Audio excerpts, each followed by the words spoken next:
Olá, seja bem-vindo ou bem-vinda a mais uma aula da Fluência Contábil. Hoje nós vamos corrigir a segunda parte do Bolsão da Fluência. Se você não sabe o que foi o Bolsão da Fluência, foi uma prova que nós aplicamos no dia 28/6/2026, uma prova para 5 bolsistas participarem do lançamento oficial da Fluência Contábil, uma bolsa de 1 ano de estudo. E se você está gostando da Fluência Contábil, não deixe de se inscrever, não deixe de me seguir nas minhas redes sociais, meu Instagram, @Prof. Vinícius Ferraz. Não deixe de se inscrever aqui no canal, dar o like aqui no vídeo. E se você quiser conhecer um pouco mais sobre a Fluência Contábil, eu preparei um material chamado Dicionário Contábil. Esse dicionário contábil é um material com mais de 409 verbetes, organizados em ordem alfabética, com um índice remissivo, que te leva lá para te ajudar a estudar quando você, por exemplo, esquecer a definição de algum termo de contabilidade. Então, se você quiser baixar esse dicionário contábil, basta apontar o seu celular para esse QR Code que você consegue baixar. Sem mais delongas, sem mais promoções, vamos começar efetivamente a nossa correção. São 15 questões agora de contabilidade avançada, mais uma vez, questões inéditas da Fluência Contábil, inspiradas nas bancas FGV, FCC, CESP e VUNESP. Principalmente FGV, que é o meu xodó. Todas as provas de concurso que eu passei foram da FGV e eu adoro as questões de contabilidade da FGV. São aquelas que te fazem pensar um pouquinho mais. Então vamos começar aí essa correção bacana. Começando com a nossa primeira questão. A PI Participações, Sociedade de Capital Aberto, avalia, à luz do CPC 36, CPC que vai falar sobre demonstrações consolidadas, quais de suas investidas devem ser incluídas no perímetro de consolidação. Então, a primeira coisa que a gente precisa entender aqui, que a gente vai consolidar apenas aquelas entidades que nós possuímos controle. Aquelas coligadas, não há necessidade de fazer a consolidação. O que é a consolidação das demonstrações contábeis? É a apresentação das demonstrações contábeis como se aquele grupo econômico fosse apenas uma entidade. Alguns cuidados, naturalmente, a gente tem que ter quando da consolidação. Temos que eliminar duplicação, eliminar as transações entre as entidades, seja upstream, seja downstream, e por aí vai. Eliminar o goodwill e por aí vai. Tudo bem? Não é o objetivo dessa questão treinar a consolidação, mas treinar um aspecto importante sobre o controle. Durante a análise, seus técnicos formularam diferentes afirmações sobre o conceito de controle. Considerando o disposto na norma, assinale a opção correta. Então, quando eu falo de controle, eu falo de 3 aspectos importantes. Então, para analisar com o objetivo de analisar se uma entidade possui controle sobre a outra, eu preciso ter 3 fatores. O primeiro fator, eu preciso ter poder sobre a outra entidade. Tem que ter poder sobre a investida, que é a capacidade de dirigir as atividades dessa investida. Além de poder, eu preciso estar exposto aos riscos e ter as responsabilidades daquela entidade. Então eu estou exposto aos retornos variáveis daquela entidade.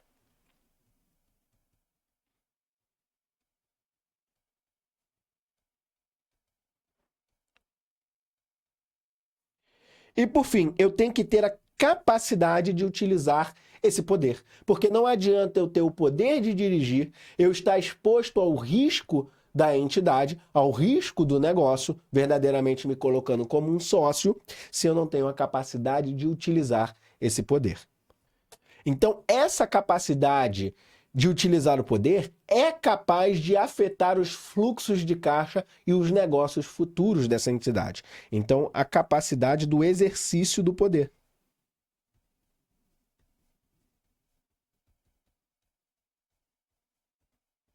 Quando eu tenho esses 3, eu tenho o controle. Não há, na norma do CPC 36, uma definição que diga, se eu tiver 51% do capital votante, eu presumo controle, como há no caso da coligada. Se eu tenho 20% do capital votante, eu presumo que há influência significativa, que, portanto, há coligação. No entanto, é prática usual das questões que a gente presuma que acima de 50% a gente tem um controle. Mas o que a norma efetivamente vai falar é que eu tenho que ter o poder, estar exposto a esses retornos variáveis ou ter direito a esses retornos variáveis, ou seja, estar exposto ao risco do negócio e ter a capacidade de exercer o poder. É justamente o que a gente vai encontrar na nossa resposta. Então, o controle decorre exclusivamente da titularidade de mais da metade das ações com direito a voto. Bom, esse exclusivamente já mata qualquer possibilidade da letra A. Embora eu não goste dessa ideia de que eu devo presumir ter o controle quando eu tenho mais da metade. Eu tenho que ter poder, eu tenho que ter capacidade de exercer o poder e eu tenho que ter exposição aos riscos. B. Basta que a investidora esteja exposta aos retornos variáveis, começou a cantar a música que eu quero ouvir, como o direito a receber dividendos, para que se configure o controle, ainda que não detenha o poder. Começou a cantar a música boa, mas terminou desafinando. Porque ele começa falando, primeiro que ele começa com uma palavra aqui, ó, basta. Não basta ter apenas a exposição aos riscos. Senão, qualquer sócio ali estaria com a capacidade de dizer que tem controle. C. Influência significativa e controle são situações equivalentes. Não são situações equivalentes. A influência significativa vai me trazer uma coligação. Embora eu tenha tratamentos contábeis parecidos para coligação e controle, no controle eu tenho um requisito a mais e eu tenho mais responsabilidade. E essa responsabilidade é justamente o que vai trazer de diferença quando eu tenho uma operação interna e eu tenho que fazer uma exclusão ali no downstream ou no upstream. Ou então quando eu tenho, quando eu ultrapasso o ativo que eu tenho no meu balanço, eu tenho um prejuízo na minha investida e ultrapasso o ativo no meu balanço. A situação de controle, ela te traz mais exposição aos riscos, mais responsabilidade. É o que o tio do Peter Parker falava, né? O tio Ben. Quanto maior o poder, maior a responsabilidade. Então, se eu tenho controle, a tendência é que eu tenha mais responsabilidade sobre aquela entidade investida. E isso faz diferença contabilmente. Embora ambas sejam avaliadas pelo método de equivalência patrimonial, que é o nosso MEP. Uma vez constatado na aquisição, na data da aquisição, o controle não é reavaliado, ainda que mudanças em fatos e circunstâncias alterem os elementos que o caracterizam. Bom, aqui, é claro, o CPC 36 ele vai trazer mandamentos no seu miolo sobre isso. Mas se a gente analisa com o bom senso contábil, é óbvio que isso daqui não é verdade. É claro que se as características, os fatos, as circunstâncias mudarem com relação a esses três fatores, poder, capacidade de exercer o poder e exposição aos riscos, o controle também se perde. Como tudo na contabilidade, a gente pode revisar, como tudo não, mas como todas as estimativas, a gente pode revisar na contabilidade. Quase nada é perene na contabilidade, tá? Tudo pode se alterar. Letra E. Há controle quando a investida reúne cumulativamente. Aí comecei a gostar. 3 elementos: poder, exposição ou direitos aos retornos variáveis decorrentes do seu envolvimento e a capacidade de utilizar esse poder, a capacidade de exercer o poder. Hipótese em que a investida é controlada e deve ser consolidada. Resposta: letra E. Questão bastante tranquila, bem teórica sobre o CPC 36. Não peguei pesado em CPC 36 por enquanto. Daqui a pouco a gente, numa próxima prova que eu traga, e quem sabe você possa participar, numa próxima prova eu trago aí efetivamente para a gente consolidar o balanço e consolidar a DRE.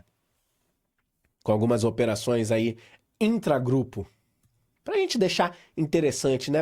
Bem característico da FGV há um tempo atrás. Bom, item 7 do CPC 36, que vai trazer esse mandamento desses 3 atributos: poder, exposição aos riscos e capacidade de exercício do poder. E aí, esses itens 10 a 14, 15 e 16 e 17 e 18 vão aprofundar o entendimento desses 3 itens que estão aqui expostos no item 7. Vamos para a próxima. Arro Empreendimentos Imobiliários S.A. mantinha um galpão administrativo classificado como ativo imobilizado. Então eu tinha um ativo imobilizado, mensurado pelo custo. Maravilha. Em razão da desocupação do imóvel, a companhia decidiu locá-lo a terceiros a partir de 31/12/X5. Passou a classificá-lo como uma propriedade para investimento mensurada pelo método do valor justo. Então vamos dar um pause aqui. O que está acontecendo? É uma questão que vai tratar a transferência, questão típica da FGV também, a transferência de um imóvel para uma propriedade para investimentos, uma propriedade de investimentos. Essa propriedade para investimentos, como escolha de política contábil da RO, Empreendimentos Imobiliários, como uma escolha de política contábil da RO, ela mensura suas propriedades para investimento pelo método do valor justo. Então veja, olha o que está acontecendo. Eu estou saindo do custo para o valor justo.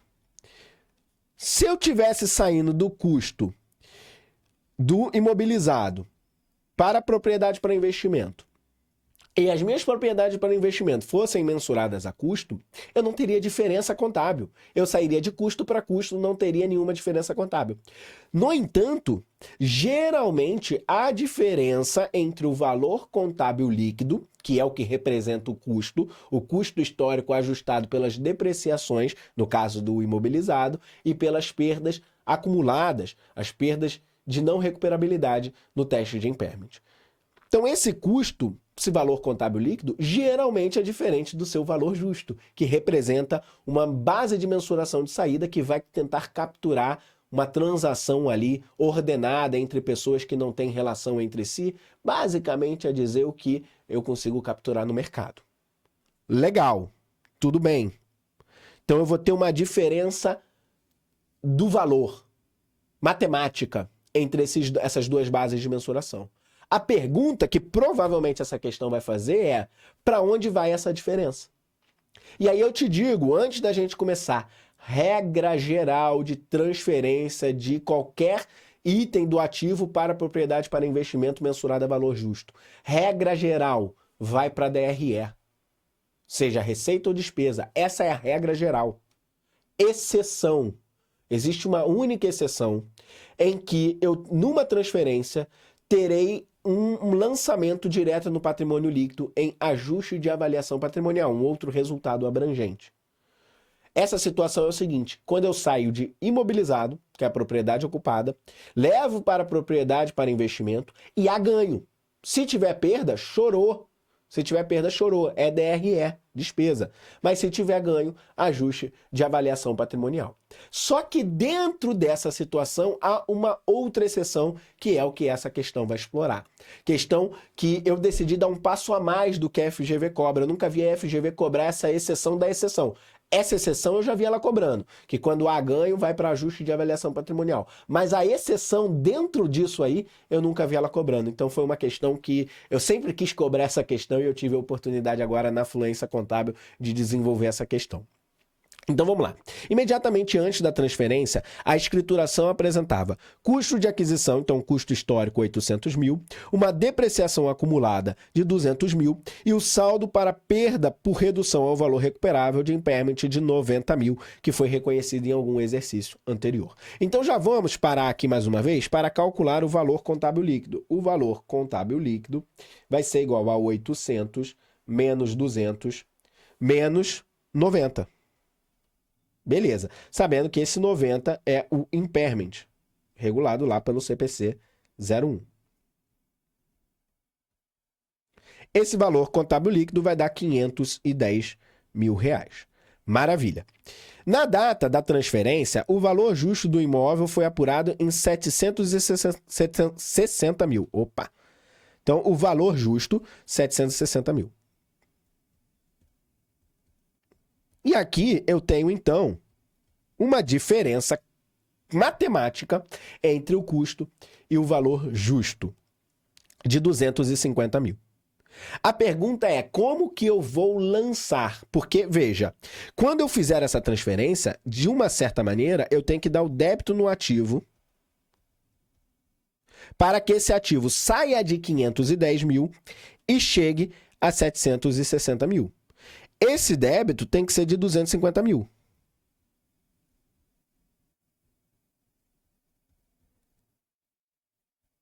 A pergunta é, para onde vai os créditos? O crédito de contrapartida vai ser uma receita? Vai ser um ajuste de avaliação patrimonial? Bom, eu estou tendo um ganho. Se seguirmos a exceção, que é a única em que vai para ajuste patrimonial, ajuste de avaliação patrimonial, eu teria tudo no patrimônio líquido, os 250 mil no patrimônio líquido. Mas trata-se de uma exceção da exceção. Então ele fala, com base no CPC 28, item 62B, os valores a serem reconhecidos no resultado do período e em ajustes de avaliação patrimonial, respectivamente em decorrência da transferência, são. Então, beleza. Veja, vamos entender o que o item 62B fala. Tá? Eu já sei a resposta. A gente está tratando da exceção da exceção. Eu vou ter uma parte que vai vir no resultado. E eu vou ter uma parte que vai vir em ajustes de avaliação patrimonial. Por que isso está acontecendo? Por conta do item 62B. Olha o que o item 62 vai falar. Até a data em que o imóvel... Deixa eu até puxar o marca-texto aqui. Até a data em que um imóvel ocupado pelo proprietário se torne propriedade para investimento pelo valor justo, a entidade vai depreciar a propriedade e vai reconhecer as perdas do valor recuperável. Então, veja, até o momento em que efetivamente eu faço a transferência, segue vida normal no nosso imobilizado. Depreciação e perda por não recuperabilidade. Tranquilo. A entidade deve tratar qualquer diferença nessa data entre o valor contábil da propriedade, de acordo com o CPC 27 ou o CPC 06, caso de arrendamento, e o seu valor justo da seguinte forma. Então, a qualquer diferença que tenha entre o valor contábil e o valor justo, eu vou seguir esses mandamentos aqui. Qualquer diminuição resultante do valor contábil, então, diminuição resultante do valor contábil é reconhecida no resultado. Chorou, despesa no resultado. Eu vou ter que dar um crédito no ativo, vou dar um crédito no ativo e vou dar um débito em despesa. O crédito é para diminuir o valor do ativo, eu estou tendo uma diminuição nesse ativo. Contrapartida, débito em despesa. Porém, até o ponto em que a quantia esteja incluída em reavaliação anteriormente procedida, a diminuição é direto na reserva de reavaliação. Então veja, uma exceção que tem quando há a perda, quando há a diminuição. Se houver reavaliação anterior, lembrando, o que é reserva de reavaliação? Reserva de reavaliação está regulada lá no CPC 27, é permitida pelo CPC 27, mas a lei brasileira não permite reavaliação, para evitar inflar os ativos, inflar a contabilidade de maneira fictícia. Então, para evitar o abuso, não se pode fazer a reavaliação. O que seria a reavaliação? Seria, basicamente, resumindo o máximo possível, fazer a marcação a mercado desse ativo imobilizado. Então, eu estou sempre atualizando ele ali ao seu valor justo, vamos dizer assim, tá? Seu valor de mercado. Estou reavaliando. A contrapartida dessa reavaliação é uma reserva de reavaliação lá no patrimônio líquido. Se eu tiver uma reserva de reavaliação anterior, que aí pode ter de antes de a lei proibir, eu posso ter ali reservas ainda que ainda estejam lá no patrimônio líquido. Se eu tiver essa reserva, essa diminuição, primeiro eu vou lá no patrimônio líquido, mato a reserva e depois eu levo para o resultado. Então, uma primeira exceção aqui na letra A, quem sabe a próxima questão eu exploro essa exceção. Mas a exceção que a gente está falando é no B, porque quando há o aumento. No nosso caso, teve aumento, saiu de 510 mil para 760 mil. Qualquer aumento resultante no valor contábil é tratado como se segue. Até o ponto em que reverta perda anterior por impairment dessa propriedade, o aumento é reconhecido no resultado. É dizer, vamos entender isso aqui para você nunca mais esquecer. Olha só, preste atenção. Essa é a exceção que eu explorei na questão. O aumento, regra geral, é creditado diretamente no patrimônio líquido. Mas até o ponto em que eu tenha um impairment para ser revertido, a reversão é como receita. Por quê? Pela obviedade, pelo próprio CPC 01. Veja, se eu tinha um impairment anterior que eu reconheci no resultado como despesa, o valor recuperável claramente é maior, porque o valor justo é maior, o valor recuperável é maior, no CPC 01 mesmo, ele vai falar, pode reverter. Qual é o limite? O valor do custo que eu teria caso nenhuma perda por impairment anterior tivesse sido reconhecida. o teto. Esse teto vai continuar. Que ele vai falar aqui, ó, a quantia reconhecida no resultado não pode exceder a quantia necessária para repor o valor contábil. Vai seguir o mandamento do CPC 01. Então, se eu tenho um impairment anterior, eu vou fazer primeiro a reversão do impairment. Faço a reversão do impairment com o teto, o valor contábil que teria sido determinado líquido da depreciação, caso nenhum impairment tivesse sido reconhecido, e qualquer quantia excedente vai direto para o patrimônio líquido em ajuste de avaliação patrimonial.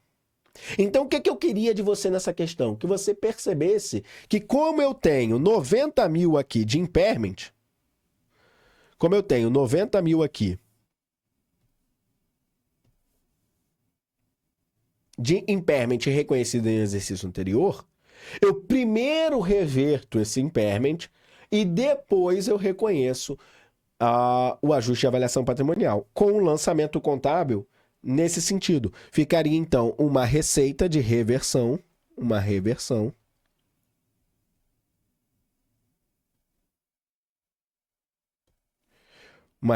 de 90 mil, que é receita na DRE, e um crédito complementar para completar os 250 mil no ajuste de avaliação patrimonial.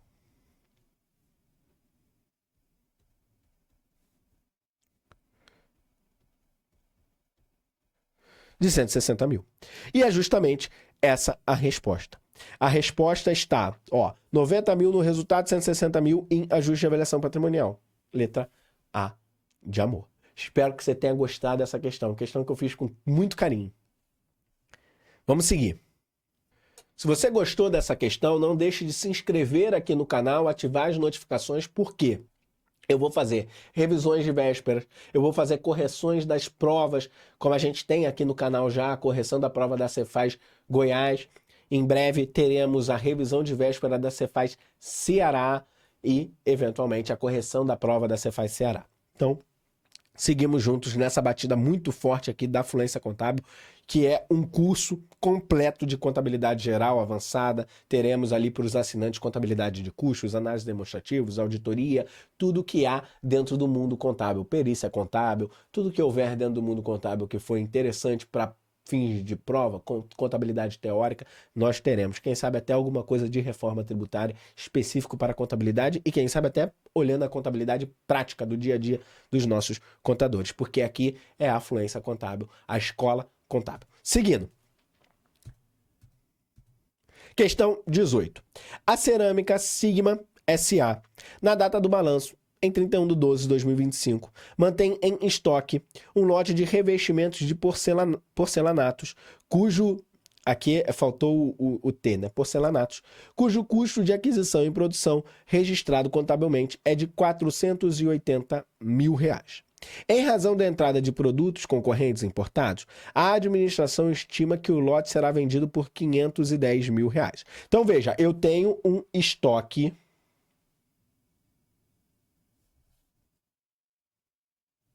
em que o custo foi R$ 480 mil. Tá. Em razão de entradas de produtos concorrentes importados, a administração estima que o lote será vendido por R$ 510 mil. Bom, para colocar o produto em condições de venda, a entidade ainda incorrerá em 28 mil de custos necessários para concluir a produção e 35 mil de despesas estimadas com venda. Comissões, fretes até o cliente, etc. Considerando as disposições do CPC 16, o valor da perda por redução ao estoque ao valor realizável líquido é de... Então, dei uma colher de chá porque eu já afirmei que vai ter uma perda. Porque o que acontece? No CPC 16, e isso tem que ser um mantra na sua cabeça, você não pode ir para uma prova de contabilidade sem ter esse mantra na sua cabeça. Estoque é mensurado pelo custo ou valor realizável líquido dos dois o menor. Custo ou valor realizável líquido dos dois o menor. Custo ou valor realizável líquido dos dois o menor. Isso aqui é uma das frases mais lindas da contabilidade. Por quê? Porque ela consegue resumir uma série de coisas. Lembra que lá no CPC 01 que a gente acabou de falar, o teto lá da reversão é o custo que eu teria caso nenhum impairment tivesse sido reconhecido? Essa frase já me traz isso embutida dentro dela, porque veja, regra geral, eu vou mensurar custo, porque regra geral é claro, eu produzo algo mais barato do que eu acho que eu vou vender. Senão eu nem produziria aquela coisa. Mas coisas podem acontecer no meio do caminho, por exemplo, nessa questão. O concorrente começou a trazer aí produtos importados aí baratíssimos. Começou a importar da China, né? Então, começou a trazer coisas baratíssimas aí da China, Paraguai. Paraguai está trazendo muita coisa. E mudou o cenário do mercado. De modo que o valor realizável líquido ficou menor do que o custo. Beleza, vou passar a avaliar o valor realizável líquido. A partir do momento em que essa circunstância do mercado acaba, então foi proibida essa importação aí desse produto, esse produto foi proibido aí pela Anvisa, vamos supor, tá? Tô supondo, foi proibido pela Anvisa. O valor realizável líquido do meu produto passa a voltar a crescer. Nesse caso, eu preciso me preocupar qual é o teto da reversão dessa perda anterior? Não, eu não preciso me preocupar, porque a frase já me protege disso. É custo ou valor realizável líquido dos dois o menor. No momento em que o valor realizável líquido ultrapassa o custo, pronto, já está resolvido. Eu volto a mensurar a custo. Então é maravilhoso isso. Então você tem que ter tatuado isso na tua pele. Custo ou valor realizável líquido dos dois o menor. Agora a pergunta, como que eu calculo o valor realizável líquido? O valor realizável líquido, ele vai tentar capturar o valor de mercado menos as despesas incrementais de venda. Ou seja, aquelas despesas que vão surgir por conta da venda. Comissão, frete e etc. Legal, tudo bem. Beleza. Repare que o valor realizável líquido é diferente do valor justo, porque o valor realizável líquido é um valor específico da entidade. Porque a entidade tem aquela estrutura de despesas da sua venda. A comissão pode ser diferente de uma entidade para outra, o frete pode ser diferente de uma entidade para outra e por aí vai. Legal. Então, VRL é um valor específico. A pergunta que eu te faço, esses 28 mil aqui, que são os custos necessários para completar a produção do produto, e preparar para a venda, vão entrar no cálculo do valor realizável líquido? Sim ou não? Porque se não entrar, muda a resposta. A resposta é que sim, eles vão entrar. O valor realizável líquido vai ser, então, esse valor de mercado, esse valor que eu espero recuperar lá no mercado, 510 mil, menos esses custos necessários para concluir a produção. Por que que eles entram? Porque o CPC 16 assim afirma, tá? O estoque deste pronunciamento os estoques desse objeto deste pronunciamento devem ser mensurados pelo custo ou pelo valor realizável líquido dos dois o menor. Ah, eu não trouxe aqui o item que fala do valor realizável líquido. Me perdoe, numa próxima eu trago, mas você pode explorar o CPC 16. Deixa eu ver até se eu consigo abrir ele aqui agora. Pera aí, me dá um minuto. Pronto, eu não poderia sair daqui sem mostrar esse mandamento. Isso daqui está logo no início do CPC 16, tá? Nas definições do CPC 16, que ele vai falar aqui o seguinte, olha só. Valor realizável líquido é o preço de venda estimado no curso normal dos negócios, deduzido dos custos estimados para a conclusão e os gastos estimados para a concretização da venda. Por isso que eu vou tirar esses custos estimados para a produção. Beleza? Então, voltando aqui para a nossa questão, o valor realizável líquido, ele vai retirar esses 28 mil e também vai retirar essas despesas estimadas com a venda de 35 mil. Bom, fazendo as contas, eu tenho um valor de 447 mil reais. Beleza, só que não é essa a resposta, porque o que ele quer? Ele quer saber quanto que eu vou provisionar. Gente, eu estou usando a palavra provisionar porque é usual das questões, das bancas, mas está errado, tá? Provisão hoje é um passivo com prazo ou valores incertos, regulados lá pelo CPC 25. Não posso usar mais provisão de imposto de renda, provisão para perdas, já é uma linguagem mais atécnica, mais antiga. Tá? Tudo bem? Mas eu vou continuar usando porque as bancas continuam usando também. A questão quer saber quanto que vai ser provisionado aqui de perda. E repare, essa perda é uma retificadora. Eu não vou dar a baixa direto no estoque porque essa perda pode ser revertida no futuro, tá bom? A perda, tá? Que eu vou provisionar vai ser justamente a diferença entre o valor de custo que eu tenho, 480 mil, menos os 447, que vai dar igual a 33 mil reais. Resposta, letra D, de dado. Vamos para a nossa próxima questão.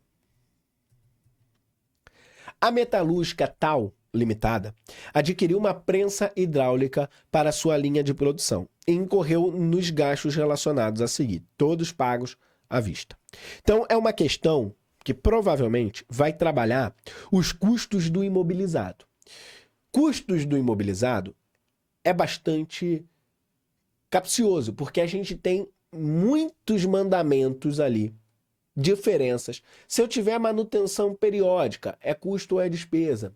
Se eu comprar uma peça sobressalente, é custo ou é despesa. Instalação é custo ou é despesa. Remoção é custo ou é despesa. Treinamento é custo ou é despesa. Então, no fim das contas, é o seguinte, quando a gente olha para uma questão de imobilizado, geralmente a gente vai ter que saber mensurar o seu custo, saber fazer a sua depreciação, e de repente mexer com alguma coisa de mudança de método, misturando ali com o CPC 23. Mas basicamente é isso. Então, custo no imobilizado é o ponto mais importante do CPC 27. É o ponto que você não pode ir para uma prova sem saber. E é o que a gente vai trabalhar aqui. Preço da tabela vai entrar no custo? Vai entrar, 480 mil. Desconto comercial, que é o desconto incondicionado da negociação, não vai entrar. Isso aqui está fora do meu custo, tá?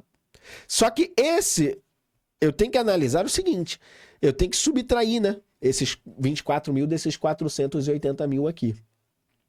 Porque ele me fala, o preço de tabela é 480 mil.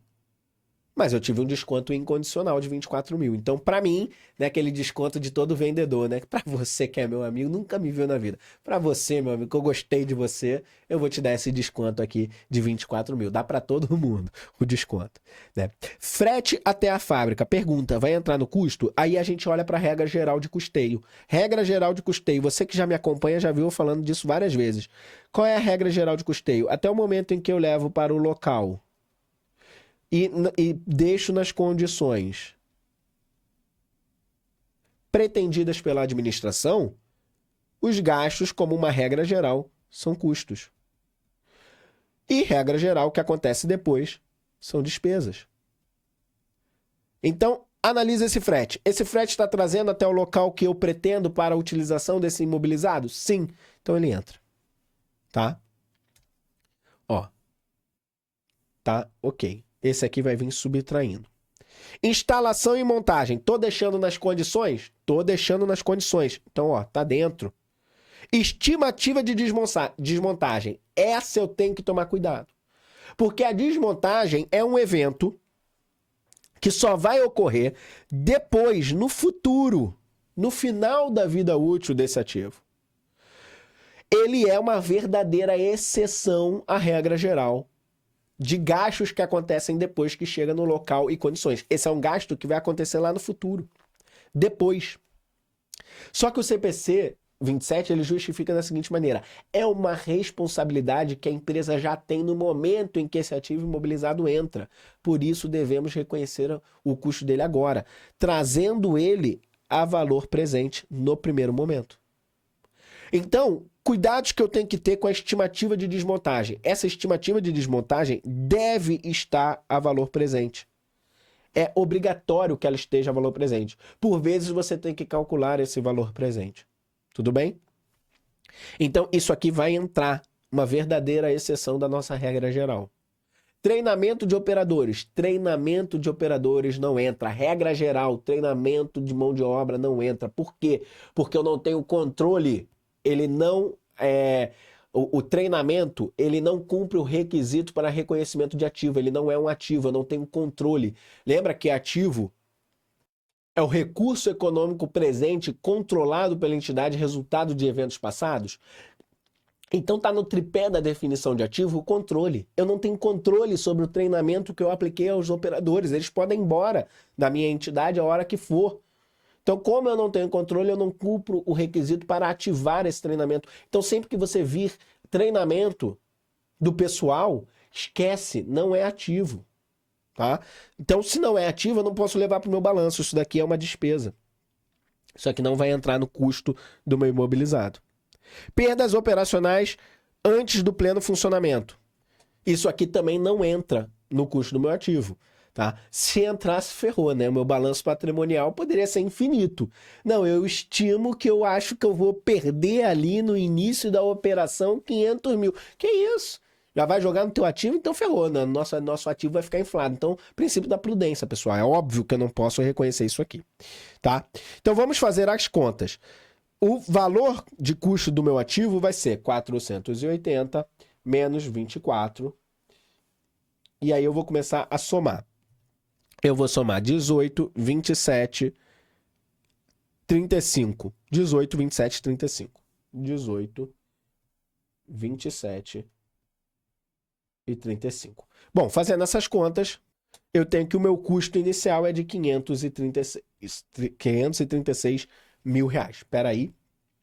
Pausa aqui para fazer a propaganda da minha caneca da Fluência Contábil. Espera aí que minha luz está atrapalhando. Eu vou tomar uma água aqui. Isso é branding, pessoal. Branding, ó, o tempo todo, ó. Pum. Brincadeira, tá, gente?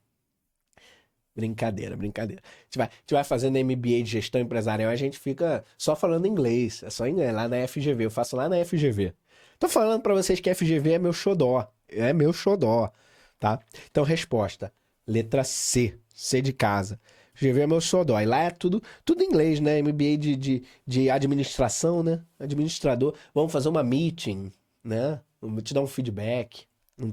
Não tem reunião mais, né? Legal, vamos voltar aqui. Contabilidade tem um pouco disso também, né? O teste de impairment. Por que é teste de impairment, né? O teste de recuperabilidade. A gente traz alguns termos, jargões do inglês também, né? Principalmente porque esses CPCs, pessoal, são traduções da IFRS, são traduções de normas internacionais.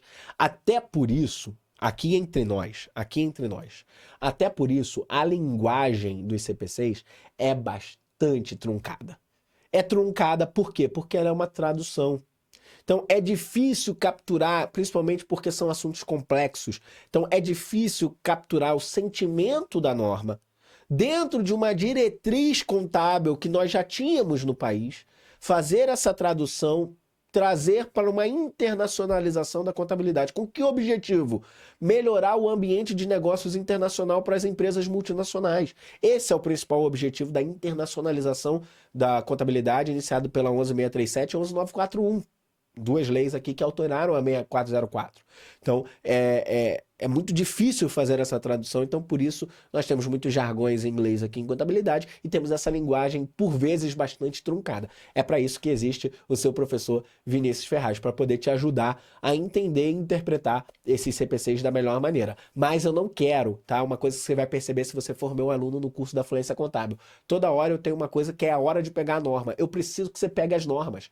Eu preciso que você saiba estudar as normas. Vou trazer uma ideia muito legal, que é o mapa de incidência, para que você saiba quais itens de normas caem em cada banca, tá? Possa fazer questões desses itens. Então é uma coisa bastante legal que eu tenho preparado, porque eu quero incentivar que vocês estudem pela norma, diretamente na norma, tá bom?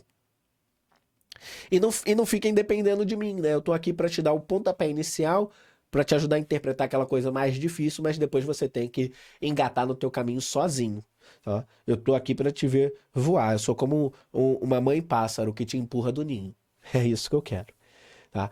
O custo de um item do ativo imobilizado compreende o seu preço de aquisição, acrescido de impostos de importações. Então vamos lá, vamos com calma. O custo, preço de aquisição, imposto de importação, imposto não recuperável, porque os recuperáveis vão dar crédito ao fisco. Falando de IBS-CBS, IBS-CBS tem um crédito amplo, então eu vou ter um crédito bastante amplo e diferente do que eu tenho do ICMS com os ativos imobilizados. Atenção a isso na contabilidade. Depois de deduzidos os descontos comerciais e os abatimentos. Descontos comerciais e abatimentos, naturalmente, não entram. Quaisquer custos diretamente atribuíveis para colocar no local, lembra a regra geral, e condições necessárias para funcionar da forma pretendida pela administração. A estimativa inicial dos custos de desmontagem, que é a nossa verdadeira exceção, que eu tenho que tomar muito cuidado, e remoção do item e a restauração. Então eu tenho aqui, ó, 3 itens aqui: desmontagem, remoção e restauração. Desmontagem, remoção, restauração, que são gastos que vão acontecer no futuro, mas que ainda assim eu trago para o meu balanço patrimonial, trago a valor presente. O que eu acho que eu vou... É uma estimativa contábil, uma verdadeira estimativa contábil. O que eu acho que eu vou gastar lá na frente, no final da vida útil, para desmontar, remover e restaurar o local de uso do ativo imobilizado, eu vou trazer a valor presente para incluir no custo agora. Tais custos representam por quê? Aí ele explica, né? O CPC 27 explica. É a obrigação que a entidade incorre quando o item é adquirido ou como consequência de usá-lo durante determinado período. Tá? Então, por isso, a empresa tem essa responsabilidade. Isso já é conhecido pela empresa no momento que esse ativo chega. Show de bola, pessoal? Vamos seguir para a nossa próxima questão? Tá pegando fogo, a aula tá boa, tô gostando, hein? Vamos para a próxima, questão 20. A metalúrgica YSA mantém em seu ativo imobilizado uma prensa hidráulica de grande porte, registrada por valor contábil líquido, custo menos a minha depreciação acumulada de R$ 1.480.000. Diante de indícios de desvalorização, então veja, eu tive indícios de desvalorização, por isso eu vou realizar um teste de redução ao valor recuperável. Isso daí é o caso de um ativo imobilizado, porque para ativos imobilizados eu tenho que fazer o teste de recuperabilidade apenas quando há indícios de desvalorização. Mas eu preciso procurar os indícios de desvalorização constantemente, tá? Ano a ano. Por quê? Isso para evitar, porque dá trabalho fazer esse teste de impairment, dá trabalho mensurar o valor justo, dá trabalho mensurar o valor em uso, tá? Realmente, verdadeiramente dá trabalho, não é tão fácil, não é de graça. E eu tenho muitos ativos, tá? Tenho muitos ativos, tenho muitas unidades geradoras de caixa. Então imagina fazer isso para todo mundo. Agora, existem alguns ativos que eu vou deixar para você falar nos comentários quais são as três categorias de ativos em que eu preciso fazer o teste de impairment anualmente. Quero ver se você está ligado no CPC 01. Vamos voltar aqui para a nossa questão. Comenta aí quais são os 3 ativos que eu preciso fazer o teste anualmente. Legal. Então, diante de indícios, eu decidi fazer o teste. A empresa foi lá e fez o teste em impairment. E analisou os seguintes parâmetros. O valor justo líquido das despesas de venda, de 1.295.000. O valor em uso, que é o valor presente dos fluxos de caixa futuros esperados, de 1.360.000. Então, a primeira análise que eu preciso fazer. Qual é o meu valor recuperável? Qual é o meu valor recuperável?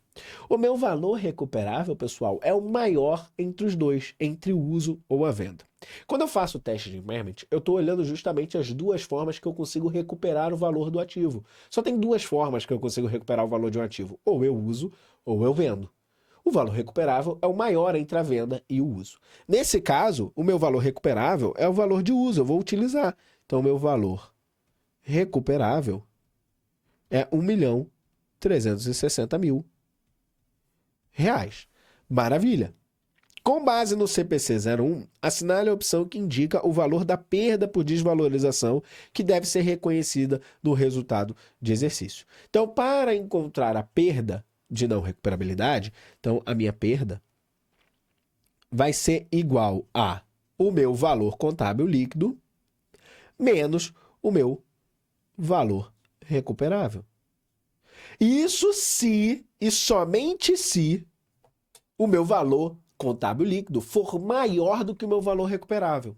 Se o meu valor contábil líquido não for maior do que o valor recuperável, eu não vou reconhecer a perda. Isso por quê? Para que existe essa perda de impairment? Agora a gente vai ativar o modo fluência, que a gente entendeu o que está acontecendo. Eu faço esse teste de impairment para evitar que eu tenha o meu ativo supervalorizado por conta de um princípio chamado princípio da prudência. Eu não posso ter o ativo superavaliado, eu não posso ter no papel dizer que meu ativo é 1.480.000, sendo que na vida real, pelo uso ou pela venda, eu só consigo no máximo, no melhor dos casos, recuperar 1.360.000. É óbvio que isso é uma estimativa contábil. E não tem problema nenhum a gente utilizar estimativas razoáveis dentro da contabilidade. Isso faz parte do dia a dia da contabilidade. É inerente à contabilidade. Agora, eu não posso ter no papel 1.480.000, sendo que na vida real é só 1.360.000.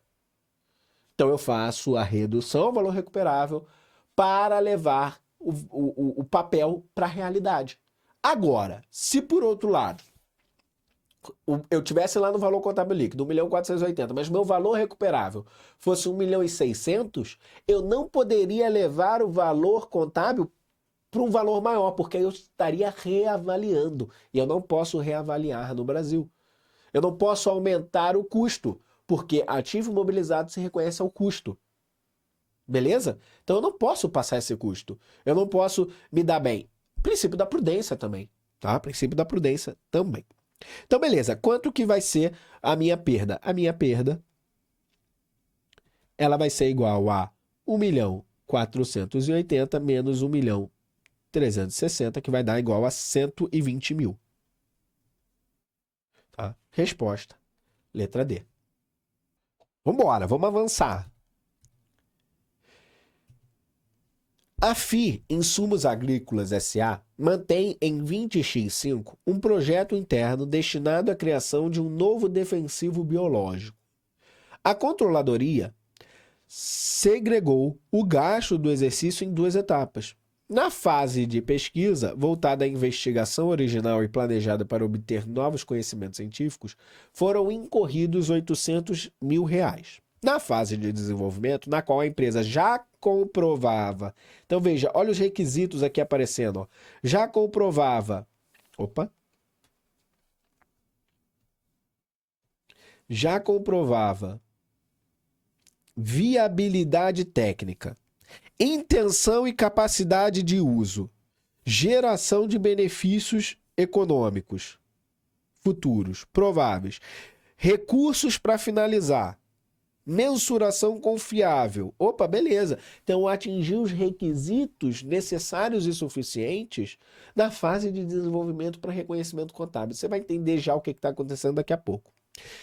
Foram incorridos 1.200.000. No mesmo período, a empresa estimou em 500.000 o valor da marca desse defensivo, gerada internamente. Então, a marca gerada internamente, pelo seu próprio esforço de criação, foi estimada em 500.000. Com base, assinale a alternativa que indica o tratamento contábil correto desses gastos. Então, beleza. É uma questão de CPC 04, que vai tratar a diferença contábil que eu devo impor no ativo intangível gerado internamente. Primeira coisa que eu quero falar aqui para vocês. Não tem problema nenhum reconhecer um ativo intangível gerado internamente, assim como a gente pode reconhecer um imobilizado gerado internamente. A gente construiu um maquinário, alguma coisa que a gente construiu dentro da nossa empresa, a gente vai lá e reconhece o imobilizado. O intangível é a mesma coisa.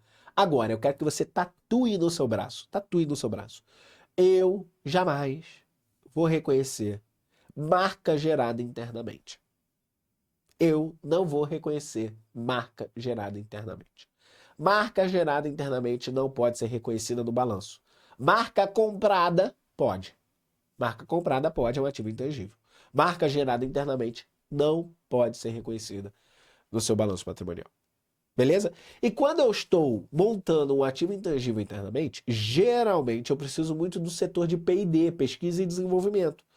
E aí é o seguinte, a fase de pesquisa é uma fase em que eu ainda não sei se vai dar aquele ativo. Eu estou analisando alguns fatores, eu estou fazendo alguns testes, eu estou buscando conhecimento para poder entender se eu consigo ou não desenvolver aquele ativo intangível.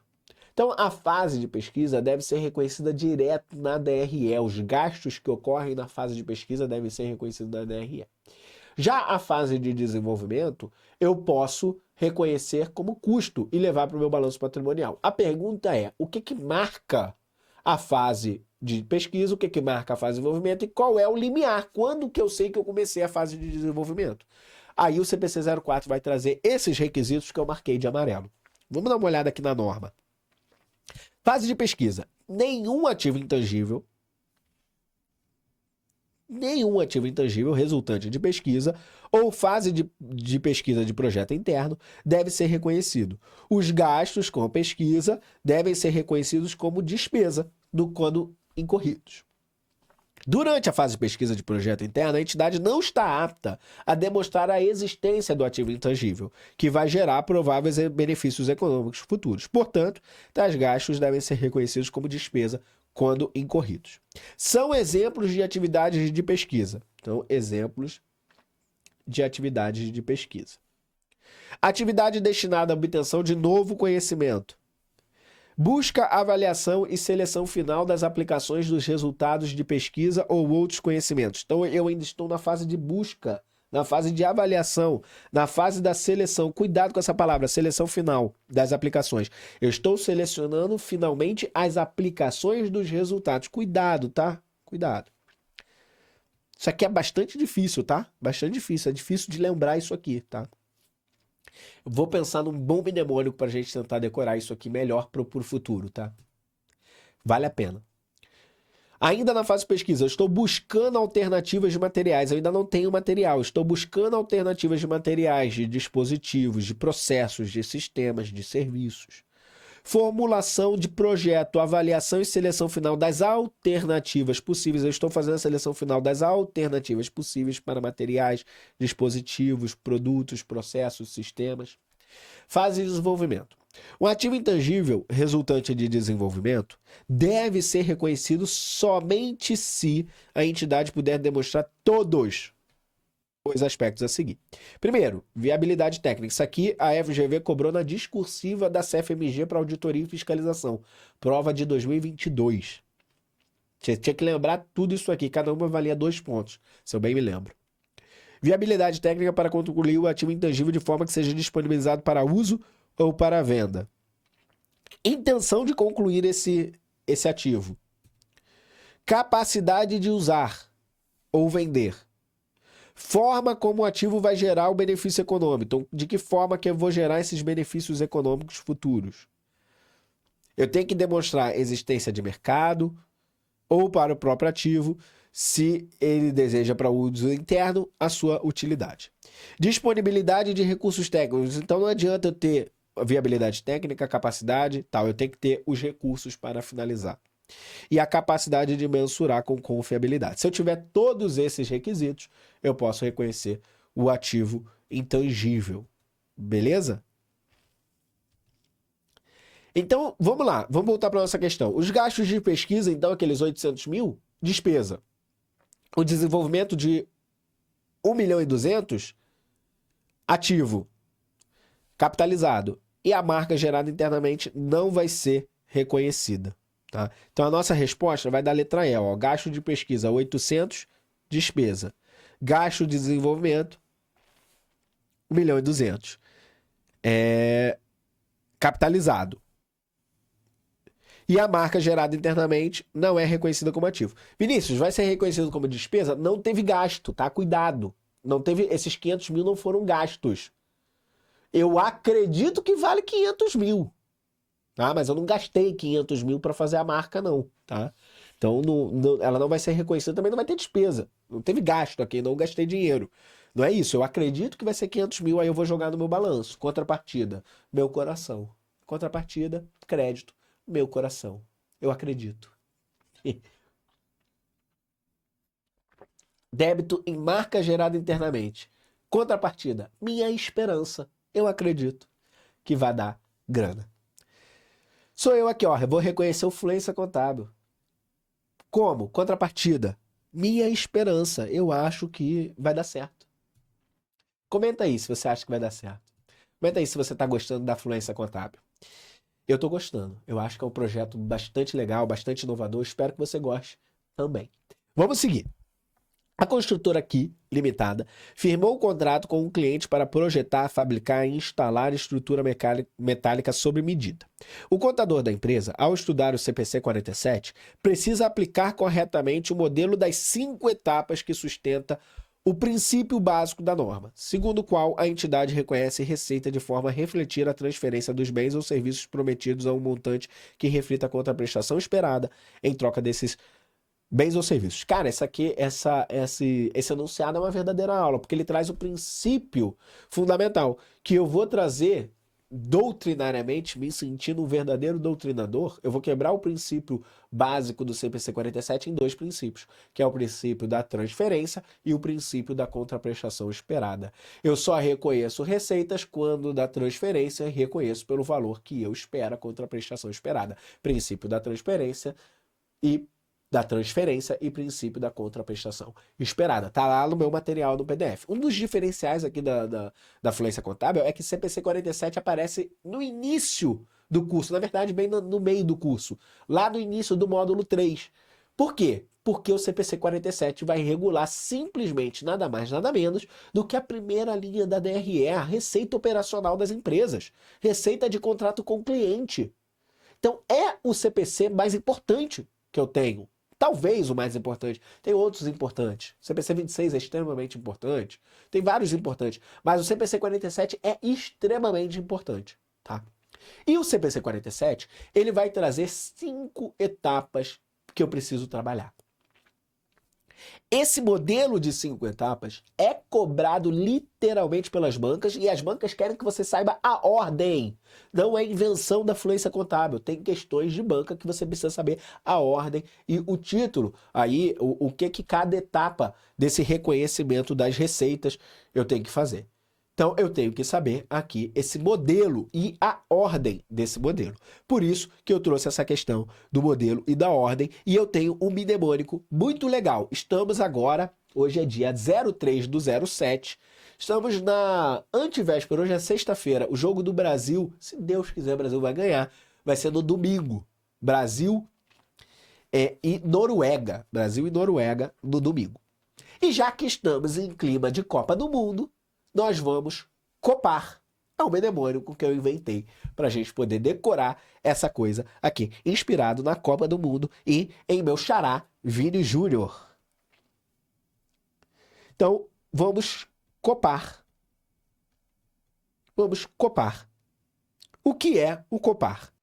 O copar são as 5 etapas. As 5 etapas são identificação do contrato, identificação das obrigações de desempenho, identificação do preço, alocação do preço entre as diversas obrigações de desempenho e, por fim, reconhecimento da receita. Então veja que essas 5 etapas funcionam com o objetivo de reconhecer a receita, que ocorre quando dá satisfação da obrigação de desempenho, princípio da transferência. Beleza, então o copar, ele vem aqui ó, C de contrato, identificação do contrato, O de obrigações de desempenho. O que é obrigação de desempenho? São as promessas que eu fiz para o cliente. As promessas de entrega de bens ou serviços que eu fiz para o cliente. Obrigações de desempenho, também conhecidas como obrigações de performance. Tá? Tudo bem, sinônimo. P, preço, determinação do preço. A, alocação. Se eu tiver mais de uma obrigação de performance, eu preciso fazer a alocação dessas obrigações de performance. E, por fim, R, de reconhecer as receitas. Beleza? Então esse é o nosso copar. Vamos copar. Contrato, obrigação de desempenho, preço, alocação e receitas. Isso é CPC 47. O que você vai fazer em questões de CPC 47? Você vai primeiro identificar quais são, se há contrato, tá? Você vai identificar se há contrato. Geralmente a gente não precisa nem identificar se há contrato, a não ser que seja uma questão teórica sobre isso. Que aí a gente vai usar ali alguns mandamentos ali do item específico de identificação de contrato, tudo bem. Mas geralmente a gente começa assim, a gente começa identificando as obrigações de desempenho, se eu tenho uma ou mais obrigações de desempenho. Eu vou identificar o preço, se eu tiver mais de uma obrigação de desempenho eu vou alocar e eu vou reconhecer a receita. Então eu tenho que saber o momento de reconhecimento da receita. Se vai ser em um momento específico, se vai ser ao longo do tempo, à medida que eu presto o serviço, por exemplo. Tá? Então, a resposta dessa questão vai ser as etapas em que eu tiver o copar. Então, vamos para a letra A. Identificar o contrato. C. Identificar as obrigações de desempenho. Determinar o preço. Ó, tá indo bem. Copar. Alocar. Reconhecer a receita. Acabou. Letra A. Tá? Letra A. Copou. Vamos copar. Vamos, meu xará. Vini Júnior tá jogando muita bola. Espero que esse vídeo envelheça muito bem e que a gente tenha sido hexa. Vamos seguir, porque aqui a gente vai falar de contabilidade. Vamos seguir. A construtora Psi S.A., ao encerrar o exercício de 2025, identificou as seguintes situações com base no CPC 25. Beleza, CPC 25 que vai tratar das provisões, passivos e ativos contingentes. Responde a uma ação trabalhista cuja saída de recursos foi avaliada pelos assessores jurídicos como provável. Então, gente, vamos, antes da gente fazer. Antes da gente fazer a questão, deixa eu fazer uns comentários. CPC 25 é bastante tranquilo, tá? O CPC 25, ele está analisando um passivo com prazo e valores incertos. Então, eu não sei quando e eu não sei por quanto, mas eu consigo mensurar com uma certa confiabilidade, estimar com uma certa confiabilidade. Eu não sei o prazo, eu não sei o valor, mas eu sei que eu tenho uma coisa muito importante, uma obrigação presente. Houve um fato que gerou a obrigação. E, gente, galera confunde muito esse fato que gerou a obrigação. Muito. Veja, o fato... Olha a primeira opção. Responde a uma ação trabalhista. O fato que gerou a obrigação foi o funcionário entrar na justiça? Sim ou não? O fato que gera a obrigação é eu perder na justiça? Sim ou não? Não. Porque para eu reconhecer um passivo, eu tenho que ter uma obrigação presente. Resultado é de eventos passados. Perder na justiça é evento futuro. A obrigação é tal que eu não posso me excusar dela. Por isso que eu já reconheço. Qual é, então, o fato que aconteceu para eu gerar essa ação trabalhista?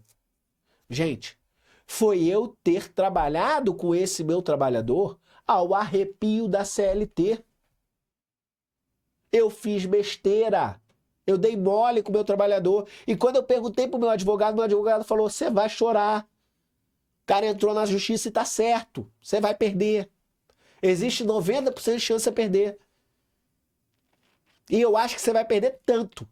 Meu especialista falou para mim. Aí o que que eu faço? Faço uma provisão. Certo? Por quê? Qual foi o fato que gerou a obrigação? Eu trabalhei com o meu trabalhador ao arrepio da CLT. E eu dei mole. Show? Então essa é a ideia do CPC 25. Agora, se meu advogado fala, olha, Vinícius, tô achando que você não perde, não. Cara, é possível, tá? É possível que você perca. Se você perder, você vai pagar tanto. Possível. Mas eu acho que você não perde, não. Ah, então beleza. Então, olha só, é o seguinte. Tá, tem chance de eu perder. Então vamos fazer o seguinte, não joga na contabilidade ainda não. Bota em nota explicativa para os meus usuários das demonstrações contábeis saberem que tá rolando essa ação trabalhista aqui. Tá? Ou então meu advogado chega para mim e fala, Vinícius, isso daí tu vai ganhar. Tu fez tudo certinho. Tu seguiu a CLT perfeita. Não tem chance nenhuma de você perder. Então o que que eu vou falar pro meu contador? Contador, não faz nada. Não divulga, não reconhece. Então no passivo, eu vou reconhecer apenas se for provável que eu perca e se eu mensurar com confiabilidade. Se eu estimar com confiabilidade. Tá? Se eu puder estimar com confiabilidade e eu acho que eu vou perder, eu vou fazer uma provisão. Reconheço uma despesa na DRE e um crédito em provisão. Débito e despesa, crédito em provisão. Então, o 1 vai falar isso. Ó, responde uma ação trabalhista. A saída foi avaliada pelos meus assessores jurídicos, meus advogados, como provável. Opa, vou chorar. Dei mole. E é mensurado de forma confiável. Acabou. Vou reconhecer como uma provisão. Isso aqui vai ser uma provisão. Ela é ré agora em uma ação cível, na qual a saída de recursos é classificada como possível, porém não provável. É possível? Então só vou divulgar em notas explicativas. Não é provisão, é um passivo contingente. Move uma ação de cobrança contra o ex-fornecedor. Agora, olha só a diferença. Agora eu estou no polo ativo da ação. Eu abri a ação contra o meu fornecedor. E eu acho que eu vou ganhar. Posso reconhecer o ativo? Não posso. Não é ativo. É um ativo contingente. Por quê? Há um requisito assimétrico no CPC 25. Por conta de quem? De novo, princípio da prudência. Eu não posso inflar o meu ativo. Se não, ferrou. Eu vou achar que sempre é provável. Eu tenho ali uma coisa no futuro que não depende de mim. Veja, a ação não depende de mim. E eu acho que eu vou ganhar. Cara, não posso sair reconhecendo assim no meu ativo. Vou inflar meu ativo. tá abrindo aí para fraude aí. Daqui a pouco todo mundo tá com ativo muito bem, empresa mega hiper saudável, os investidores vão querer botar o dinheiro, mas e aí? Chega na hora H mesmo, não tem. Por quê? Porque o cara reconheceu a ação que ele acha que vai ganhar. Pô, pelo amor de Deus. Isso é aquele famoso ditado, que eu não vou poder falar com todas as letras, né, porque tem palavrão, mas é aquele famoso ditado, tá contando com o ovo no tantantã da galinha. Porra, que isso, cara? Não pode. Então, não vai reconhecer. Para eu reconhecer um ativo contingente, que já não é mais ativo contingente, vai ser um verdadeiro ativo, tem que ser praticamente certo. Tá praticamente certo de eu ganhar, tá? Então, não. Move uma segunda ação judicial cujo desfecho é favorável e é considerada apenas possível, tá? Então, não vai ter nem divulgação aqui, tá? Aqui eu ainda divulgo. Tá? Porque é provável. Eu subo um nível, né? Eu subo um nível.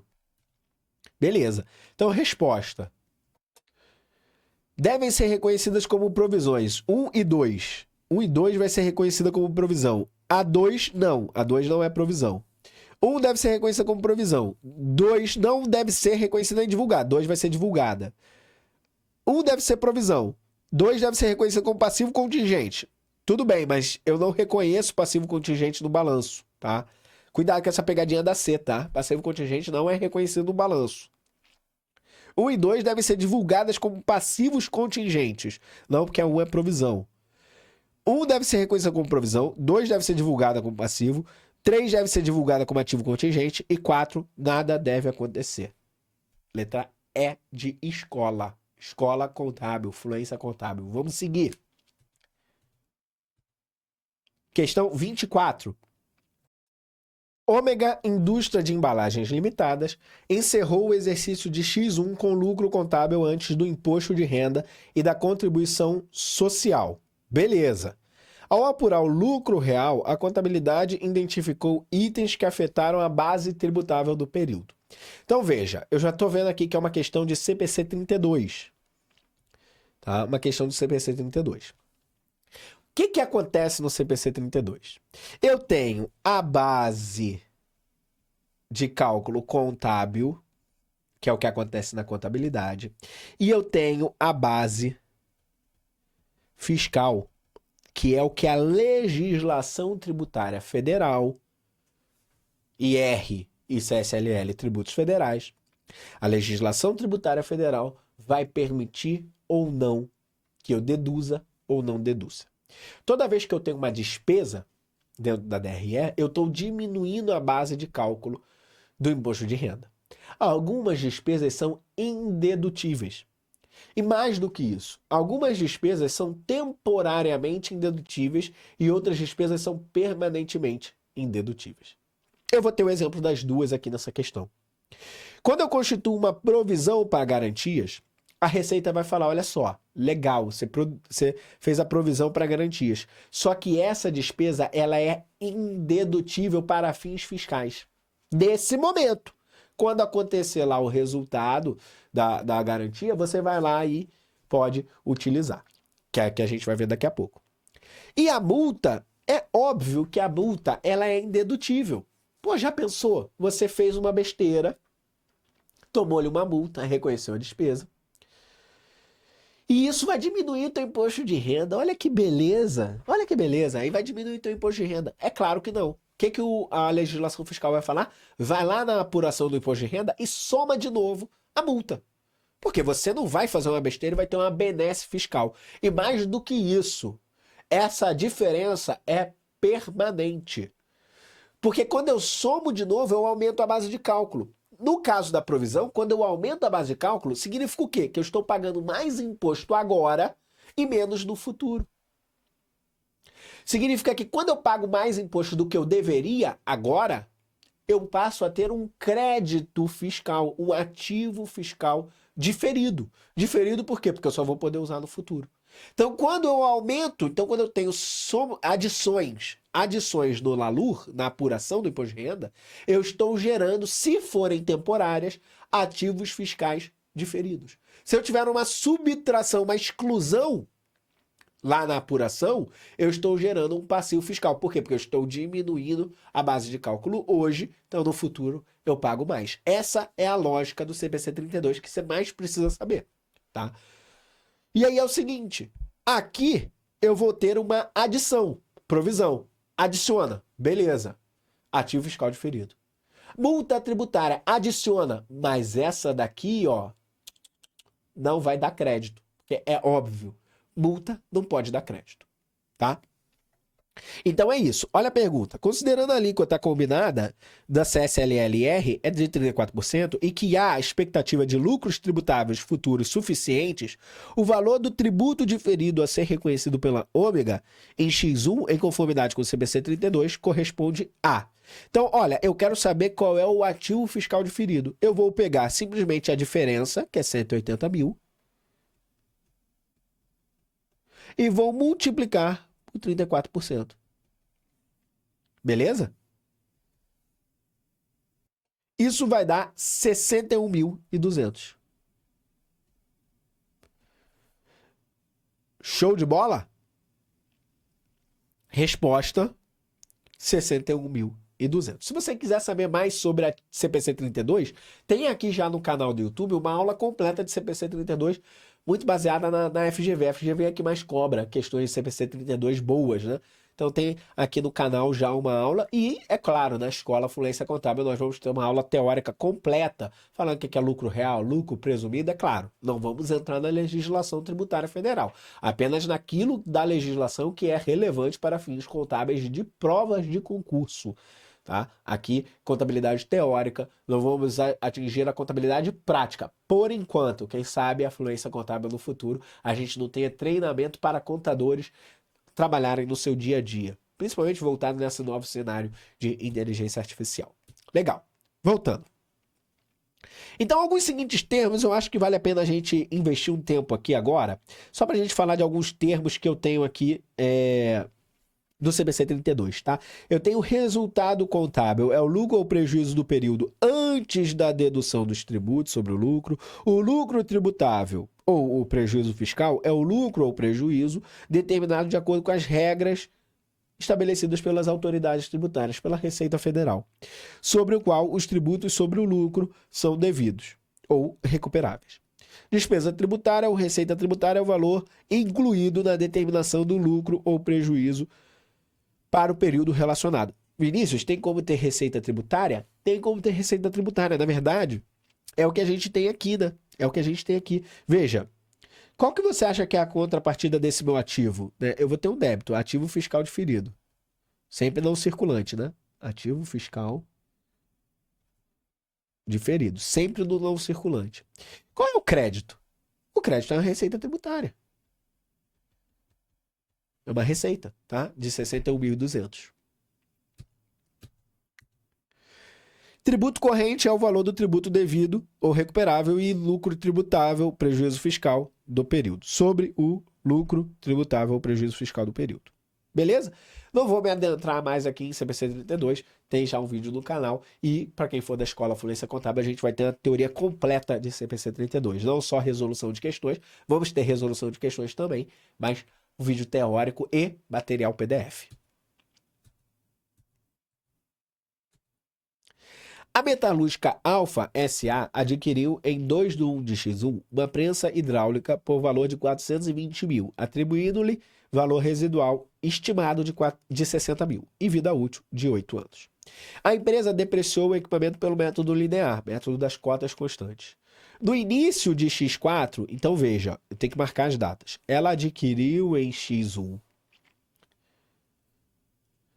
até 31/12 de X3, ela foi depreciando pelo método linear, pelas cotas constantes, tá? Vamos fazer os cálculos disso, tá? Então, quanto que é a minha depreciação por ano? A minha depreciação por ano vai ser igual a meu valor depreciável sobre a minha vida útil. Em que valor depreciável, vou botar um igual aqui, né? É uma igualdade. Em que valor depreciável é igual ao meu valor de custo menos o meu valor residual sobre a minha vida útil. Então vamos lá.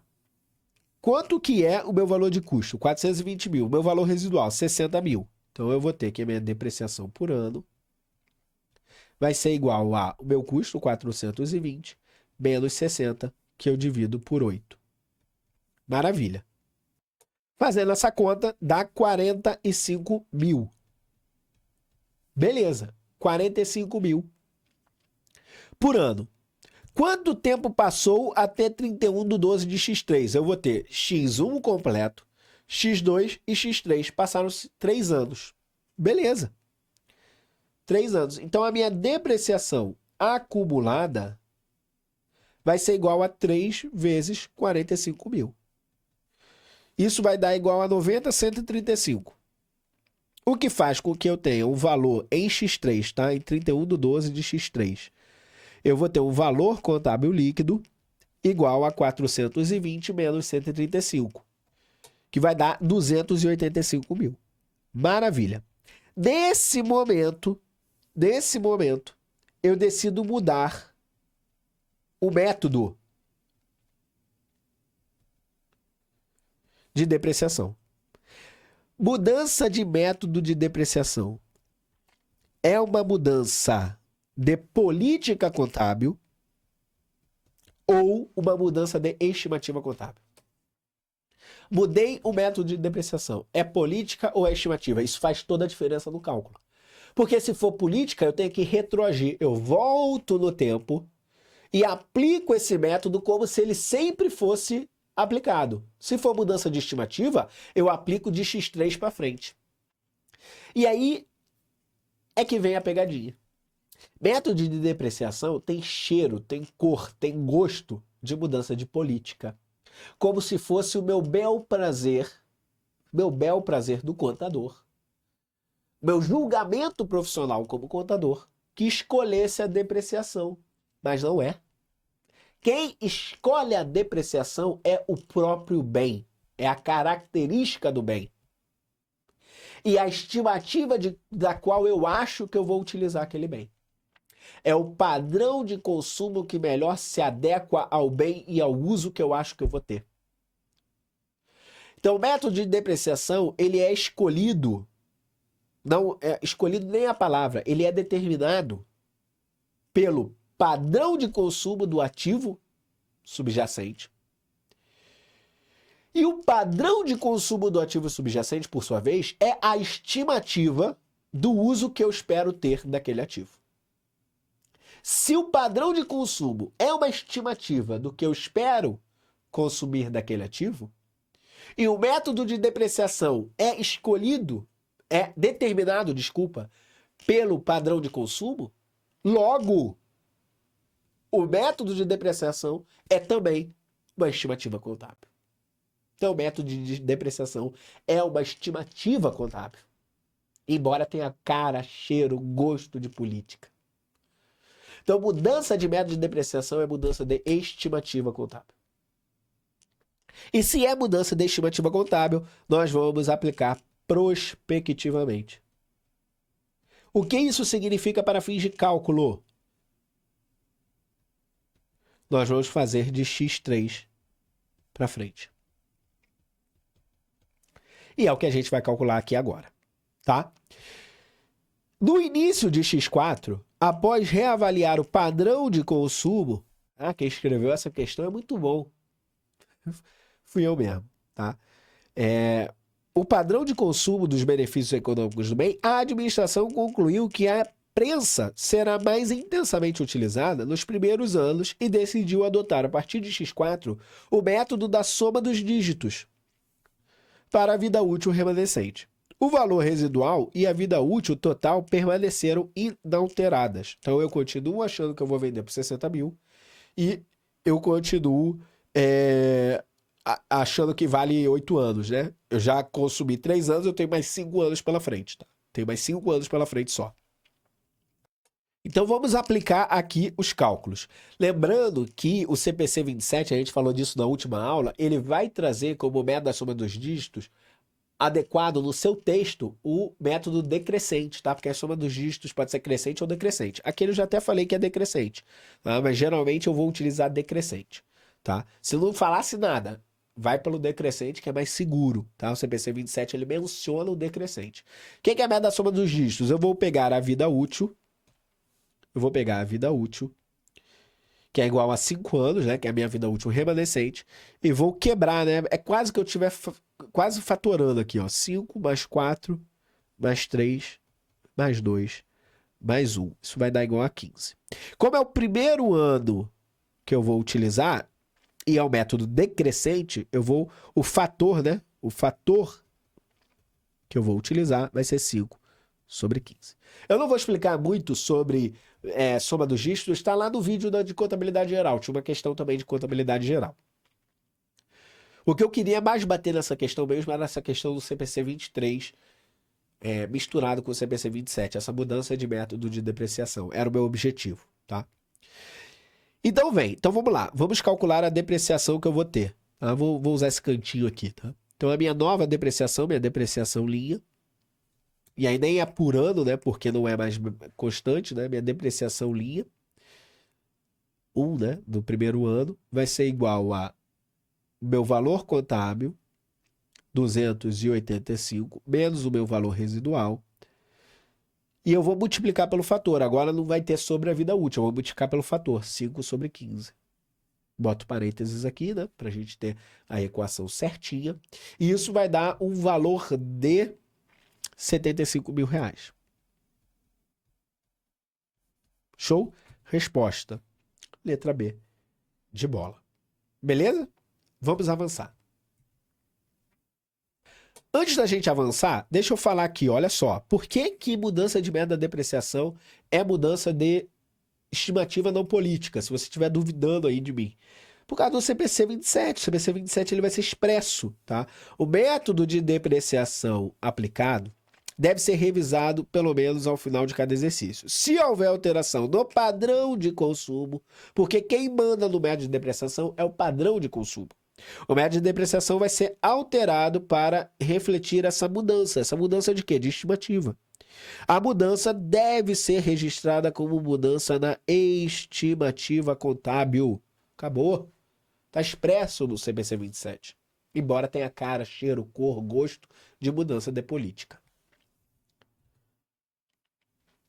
A Beta Holding SA adquiriu em janeiro de 25 uma participação de 35% no capital da Gama Tecnologia, passando a exercer influência significativa. Eu ia falar, ó, já dá para presumir, só que ele falou expressamente que tem influência significativa. Se eu tenho influência significativa, eu já vou partir do pressuposto que eu vou mensurar pelo método de equivalência patrimonial, que é o nosso MEP.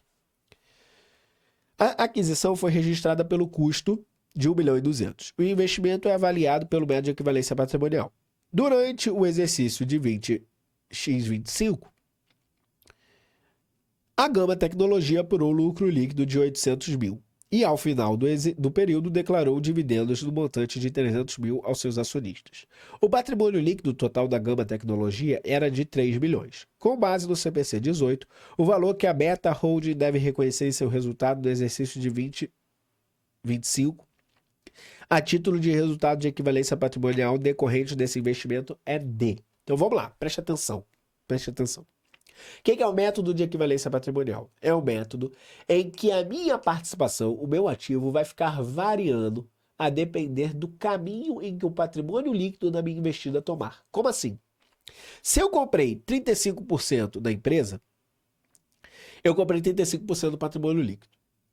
Passou um período, essa empresa teve lucro, o patrimônio líquido aumenta. Se eu não mexo no meu ativo, eu estou diluindo a minha participação, já não é mais 35%, porque ficou estático o meu ativo. Então, para fazer a equivalência, ou seja, manter os 35%, eu vou reconhecendo contrapartidas no meu ativo, a fim de aumentá-lo ou diminuí-lo, a dependendo do que acontece no patrimônio líquido. Certo? Essas contrapartidas de aumentos ou diminuições podem ser receitas, mas podem não ser. Podem ser despesas, mas podem não ser. É o que a gente vai ver com o dividendo. Então eu tenho um tratamento contábil diferente do dividendo e do lucro que a empresa tem. Tá? Então vamos lá. Vamos seguir, vamos fazer. Tá? O valor que a Beta Holding deve reconhecer em seu resultado a título do resultado de equivalência patrimonial é D.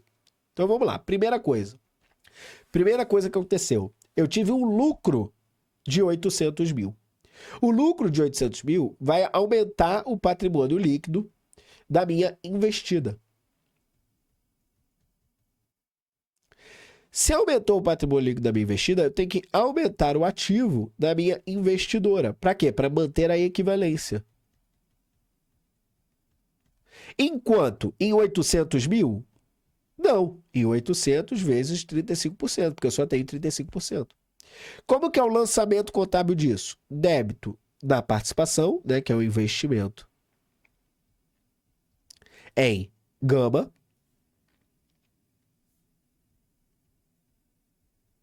e crédito em receita de equivalência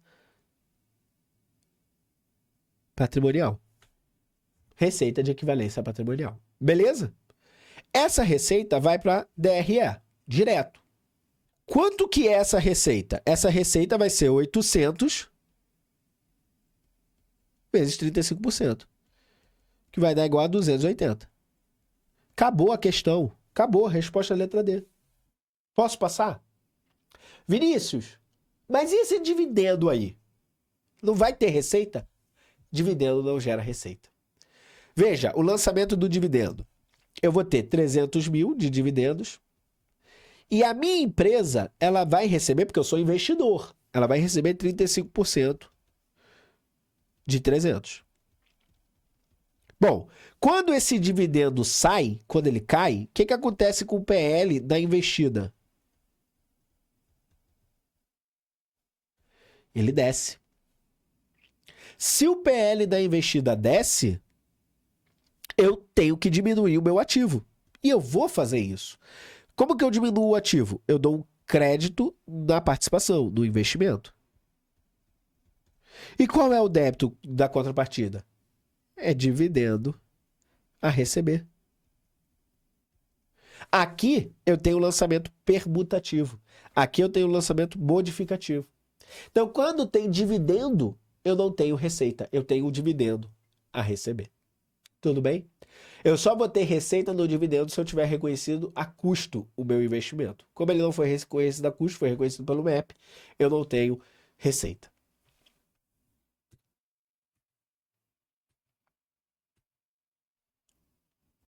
A Têxtil Zeta Limitada, arrendatária, firmou em 02/01 de X1 um contrato de arrendamento de um galpão industrial com prazo de 5 anos e contraprestações anuais de 120 mil.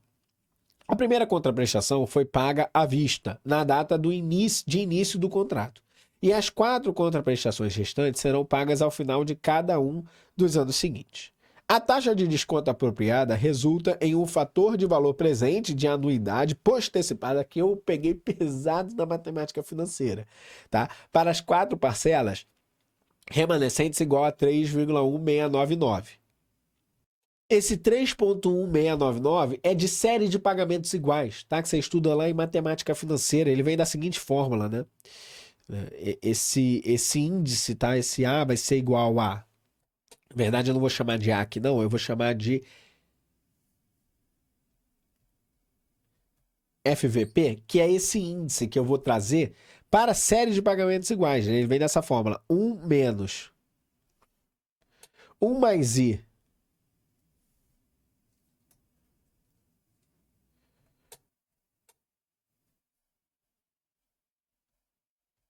elevado a menos N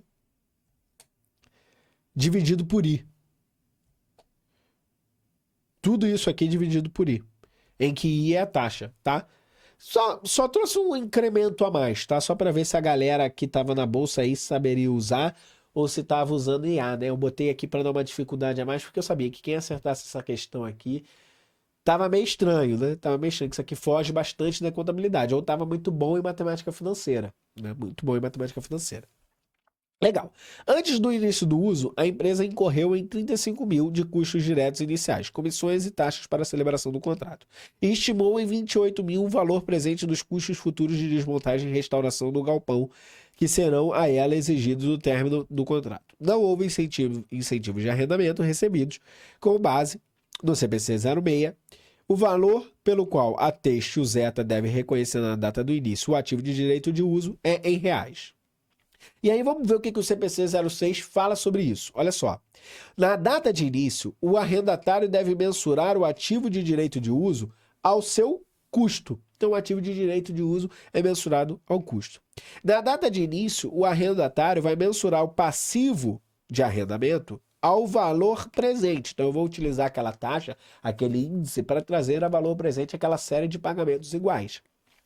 Os pagamentos do arrendamento devem ser descontados utilizando a taxa de juros implícita no arrendamento, se essa taxa puder ser determinada. Enfim, tá? Vamos voltar lá para a questão. Então vamos lá. Olha, o ativo de direito de uso eu vou reconhecer a custo. Primeiro eu tenho que ver o que eu já tenho de custo, tá? Então vamos voltar aqui para a questão. Um contrato de arrendamento, tá? Eu tenho um prazo de 5 anos e contraprestações anuais de 120 mil. A primeira contraprestação foi paga à vista na data de início. Então o meu custo do ativo, ele já vai ter esse 120 mil inicial. Ele vai ter esse 120 mil inicial. Eu tenho 4 contraprestações que eu vou pagar no futuro. Então, eu vou ter um fluxo de pagamento de saídas de caixa no futuro. Pagamentos iguais. E que eu tenho que trazer valor presente com uma taxa. Eu tenho já o índice aqui para a gente utilizar. Tá? Essas minhas 4 contraprestações, eu vou trazer a valor presente da seguinte maneira. O valor presente vai ser igual a 120 mil vezes esse valor, 3,1699, tá? Que vai dar igual a 388.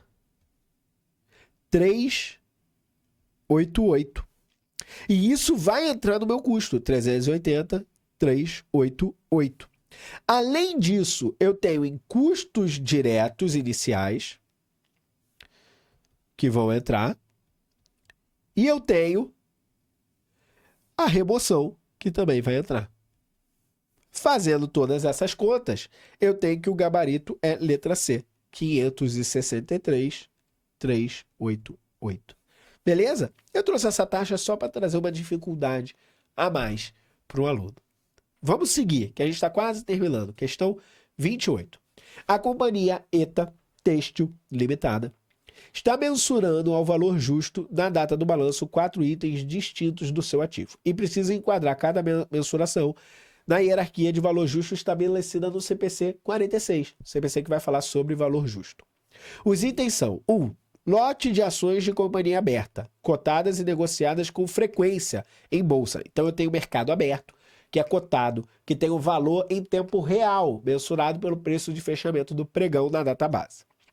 Debênture de uma controlada não negociada no mercado ativo, cujo valor justo foi estimado com base em taxas de juros de mercado observáveis para títulos de prazo e risco semelhante. Participação de uma sociedade de capital fechado, cujo valor justo foi obtido por um fluxo de caixa descontado construído sobre projeções internas. Fez o valuation, tá? Utilizou lá o custo médio ponderado de capital, que é o WACC, ou custo médio ponderado de capital, né? CMPC, ou o WACC do inglês. E trouxe a valor presente para tentar achar ali um valuation. E 4, imóvel comercial cujo valor justo foi apurado por avaliação que utilizou preços de transações recentes de imóveis comparáveis na mesma região. Considerando a hierarquia do valor justo, classifique corretamente na ordem os itens 1, 2, 3 e 4. Eu quero saber se esses itens são de nível 1, nível 2 ou nível 3. Tudo está regulado no CPC 46. E o que o CPC 46 fala? Primeiro eu preciso entender essa hierarquia aqui, ó. Nível 1 é o nível mais puro, é o melhor. Nível 3 é o pior. Tá? Então, o nível 1 é aquele que é o mais fácil de eu conseguir o valor justo. É o mais fácil de eu encontrar o valor de mercado. Tá? Então, veja, o que o CPC vai falar? Para aumentar a consistência, a comparabilidade nas mensurações de valor justo e nas divulgações correspondentes, esse pronunciamento estabelece uma hierarquia de valor justo que classifica 3 níveis. As informações, que são os inputs, aplicados nas técnicas de avaliação utilizadas de mensuração do valor justo. A hierarquia de valor justo dá mais alta prioridade aos preços cotados, que são preços não ajustados em mercados ativos. Ou seja, preços cotados em mercados ativos, como Bolsa de Valores, são o nível mais puro, o melhor nível. Por quê? Porque é fácil de conseguir. É só olhar ali no mercado e acabou, tá? E a mais baixa prioridade é a dados não observáveis, que é o nível 3. Informações de nível 1, então, são preços cotados em mercados ativos para ativos e passivos idênticos, a que a entidade possa ter acesso na data da mensuração. Nível 2 são informações observáveis para o ativo, direta ou indiretamente, mas não é preço cotado. Tá? Eu tenho informações que eu consigo ver direto ou indiretamente, mas não é preço cotado. E o nível 3 são dados não observáveis para o ativo ou passivo. Tá? Vamos analisar agora o 1, 2 e 3 lá de novo. O 1 é ação aberta, tá preço cotado. É preço cotado, então ele é nível 1. Já vou eliminar quem não fala que é nível 1, letra E. Tá? 2. Debênture de uma controlada que ela não é negociada em mercado ativo, cujo valor foi estimado com base em taxas de juros. Então eu consigo, de maneira indireta, encontrar o valor justo. Então ele é o nível 2. Tá? Nível 2. Já eliminou a C, eliminou a B. 3. Participação de uma sociedade de capital fechado, cujo valor justo foi obtido por um fluxo de caixa descontado. Então, veja, eu estou indo cada vez mais além para poder achar esse valor, né? Eu estou aqui num dado que não é observável. Eu estou tomando diversas estimativas, diversos julgamentos para poder encontrar esse valor. Mas os valores não são observáveis. A taxa de juros do mercado, ela é observável. Então, a 3 é nível 3. Portanto, resposta D, a última, é nível 2. Eu vou ter um dado observável. Ó, o imóvel é comercial e eu tenho como comparar. Então, eu tenho um dado observável. Na 3, eu não tenho dado observável. Eu estou fazendo valuation. Estou buscando um julgamento profissional para poder chegar no valor. Tá? Questão 29. A indústria de calçados Teta Limitada obteve do governo estadual uma subvenção governamental no valor de 600 mil, recebida integralmente em dinheiro em janeiro do exercício, destinada a compensar despesas de qualificação profissional que a empresa incorrerá ao longo de 3 anos, em parcelas iguais por exercício. A contadora da entidade precisa definir o tratamento contábil correto da subvenção, de acordo com o CPC 07. Assinale a alternativa que descreve corretamente esse tratamento. Então, questão sobre subvenção governamental.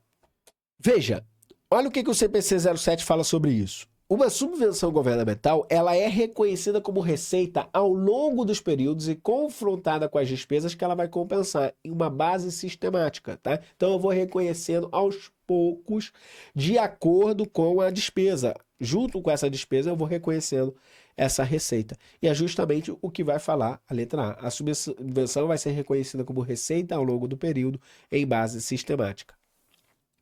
Gente, eu tô passando um pouco rápido, porque começou o meu dia, né? Já são 1h40 e eu tenho que correr para repartição. Então, eu tô passando rápido nessas questões finais aqui, tá? Mas a resolução da prova, toda comentada, está dentro do curso Fluência Contábil. Então, para quem adquirir, tem lá como baixar o PDF escrito com a correção da fluência contábil. Vou fazer a nossa última questão. A Marcenaria Lota Limitada realizou uma venda de imóveis planejados a prazo, registrando uma duplicata a receber de valor nominal de 540 mil, com vencimento integral em 6 meses em parcela única. A operação contém juros embutidos no preço e a empresa apurou uma taxa de juros compatível com risco de transação de 2,5%, em regime de capitalização composta. Considerando que o efeito do ajuste a valor presente é relevante, então eu tenho que fazer o ajuste a valor presente, e que a transação se enquadra nas hipóteses de mensuração a valor presente, assinale a opção que indica a duplicata a receber que deve ser reconhecida no ativo. Então é uma questão que eu quero saber se o aluno sabe fazer o valor presente dessa questão. Ou seja, se ele sabe trazer a valor presente. E o valor presente vai ser igual a valor futuro, que eu divido por 1 mais I elevado a N. Nesse caso, eu peguei bastante pesado, tá? O valor nominal é 540 mil. O valor presente vai ser igual a 540, que eu divido por 1 mais 0,025 elevado a sexta. Peguei pesado, mas a galera estava em casa, podia aí utilizar a calculadora. Fazendo essa conta, a gente chega a um valor presente da letra E, R$ 465.640,31. Pessoal, espero que vocês tenham gostado da nossa aula de hoje. Não deixe de me seguir no Instagram, não deixe de se inscrever aqui no nosso canal, de entrar no nosso site fluenciacontábil.com.br, meu Instagram, @prof.viniciusferraz, meu YouTube, você se inscreve, ativa as atualizações, porque eu vou estar fazendo sempre correções de prova, revisões de véspera. E se você quiser conhecer mais o Fluência Contábil, aponta o seu celular para o QR Code que você vai receber o Dicionário Contábil, material gratuito, com mais de 409 verbetes. Pode ser que, a depender da época que você esteja apontando o seu QR Code, esse dicionário já não esteja mais disponível. Então, se isso acontecer, porque passou do prazo, né? Ele não vai ficar de graça para o resto da vida. Pessoal, meu nome é Vinícius Ferraz. Eu sou fundador aqui da Fluência Contábil. Espero que vocês tenham gostado. Até a próxima. Fluência Contábil, contabilidade para quem quer ser fluente.